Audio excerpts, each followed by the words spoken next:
guys, kumusta dyan? Ngayon guys, ipakita namin sa inyo kung paano namin yung backyard lawn namin na papalitan namin ng bagong grass. Kasi yung lubang grass parang napiste na siya guys. So this machine, this is a Kobalt brushless 10 inches na machine. Battery operated siya. Okay, can you remove the battery then? Ito yung battery niya. Pull ko lang to. Pull up. There. So this is the battery. How much yung battery then? Sobrang isang oras may higit. Pag tuloy-tuloy. Malaki na rin. So instead na magbubungkaw siya guys, at sasakit yung likod niya. Itong machine na to ito na lang yung ginagamit niya to cultivate the soil na para matanggal yung mga damo. Para hindi na siya magbubungkaw. So to put the battery back on, how do you do it? Dito. So push mo lang. Ay, baliktad. Yan.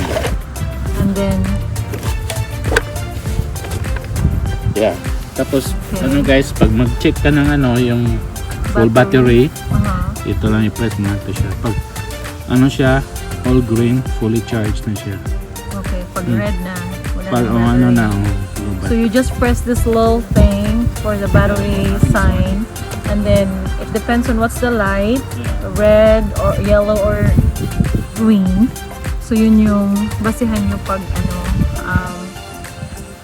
how full is the battery. So as you can see, yung nito, yung parang ngipin-ngipin na siya yung nagbubungkal ng lupa to remove the weeds. So kumbaga pupush nyo lang at saka siya na yung gagawa ng trabaho for you. So instead na sasakit yung likod nyo sa kakabungkal, ito na siya. So save your back. Kobalt brushless soil digger. Kobalt soil digger. Okay, hindi siya gold digger guys soil lang. Soil digger lang po siya mga ka-party. So we're gonna start. Papakita namin sa inyo. Ano ba yan? May battery sa wala na dito mag-start. Press mo turn on. Press mo lang ito. And then when you pull it, pull up. Yeah. Andar na siya after you pull it. So, yan. So, kumbaga pag nilakad nyo na yan sa lupa, siya na yung magbubungkal. So, pag i-off, bitawan lang yung blue na handle. So, yun lang. So, if you pull the blue handle, you press the on first, pull the blue handle, and then it will start moving. So, yeah. We'll show them.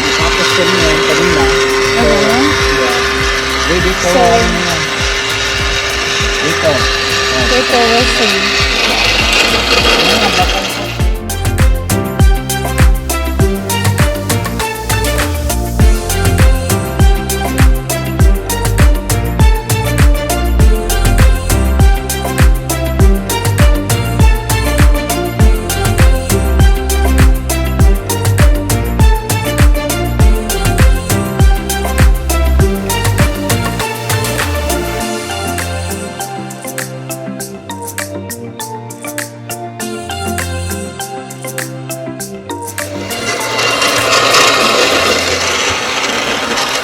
Yourself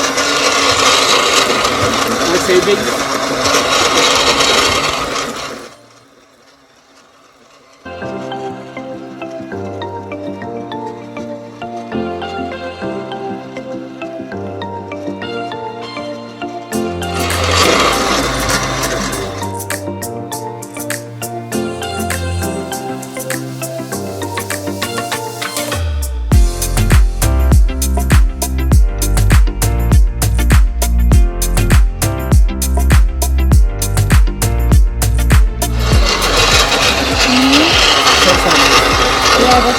successful with our organized weight.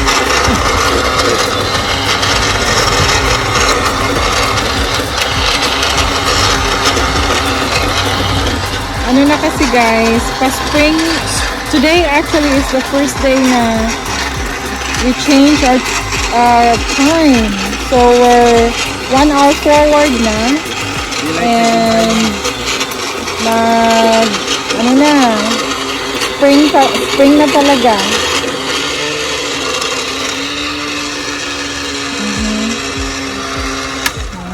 Ito, nilagyan ko ng markings kasi may sprinkler.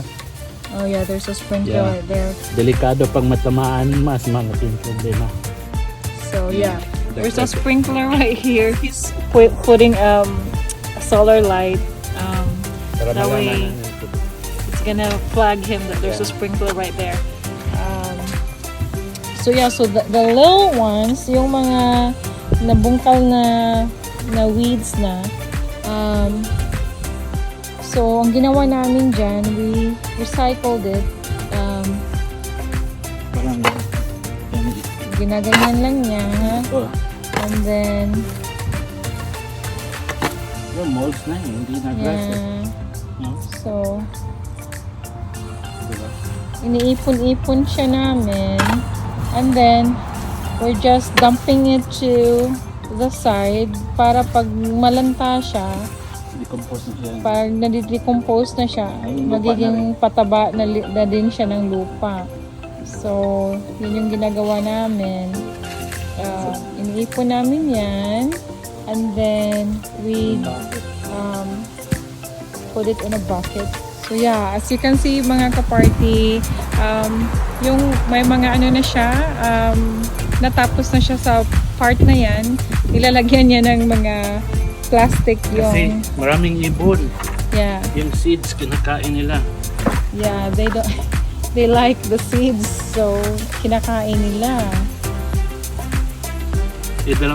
Ano guys, dalawang beses ko to siya Super. para matanggal talaga yung weeds. I'm planning to plant more flowers in here, so eventually I can share it to you once it's ready. But yeah guys, he did put this sticks right here, and then he just put a plastic para aalis yung mga ibon, kasi gustong-gusto nila yung mga seeds. So ayaw naman natin na may mga empty spots kasi walang seeds, kasi kinain na ng ibon. But anyway, medyo malaki-laki na din itong nagawa niya.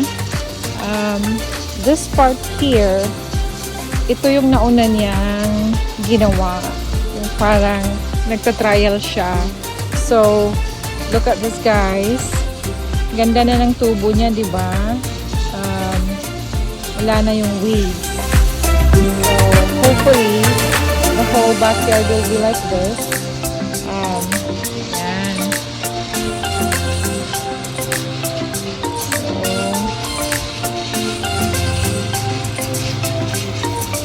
dami na talagang weeds. Yan. So, ito yung ginagamit niya na lupa guys to cover the seeds. What is this, Daddy? Gardener topsoil. He bought it at Lowe's. Tapos ito naman siya, this is the seeds na ginagamit niya. Grass seed, Pennington, contractor mix. So, ito yung grass na ginagamit niya. So, after he will dig here, tapos yung mabungkal-bungkal, mas malinis na, then he will spread the seeds. And he will repeat the process until this whole thing will be covered. Hopefully.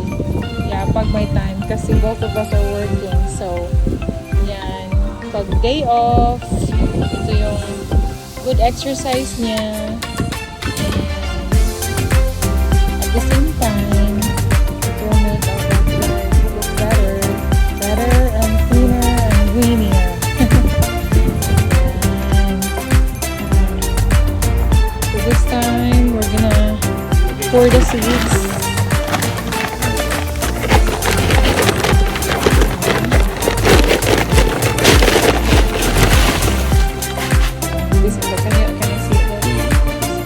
may kulay siya para malaman siguro na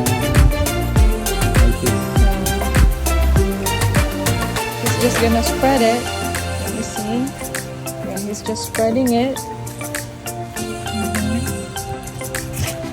Kaya lang, gustong-gusto ito ng mga birds. Birds really like this. They're thinking it's their feeds. So that's why we put the plastics. Kasi para hindi sila mag-standby dito. takot sila dyan. So planting season na ngayon, guys. As you can see, may maraming stocks na ako doon for soil for planting. So eventually, I will use those soil. The weather is really good now. Windy. It's windy. It's not very cold, not very warm. So it's really nice to stay outside. So yan, as you can see, yan, yung mga seeds, green. Hindi siya tinitipid yung seeds para maganda yung tubo. Yung lupa is very little lang para madaling tutubo yung seeds. Yun lang tayo na.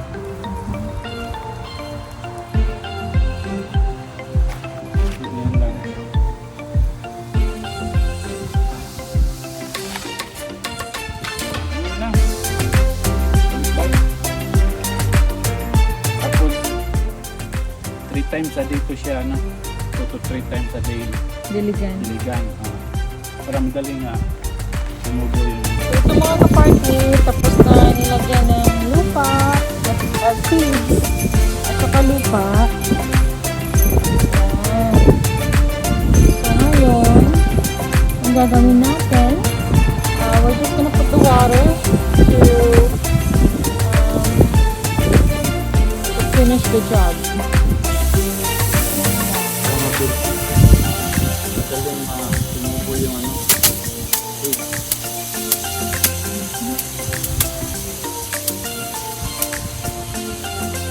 nila yung basta mga 1 week may na Tutubo na.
Thank you guys for watching. Please like and subscribe. Please like and subscribe and hit the Okay, guys. notification bell. That way you can Please see watch our our next next videos. So yep, there's a lot of things to do on spring at the backyard. Yeah, nakakaaliw lang. Alright, thank you.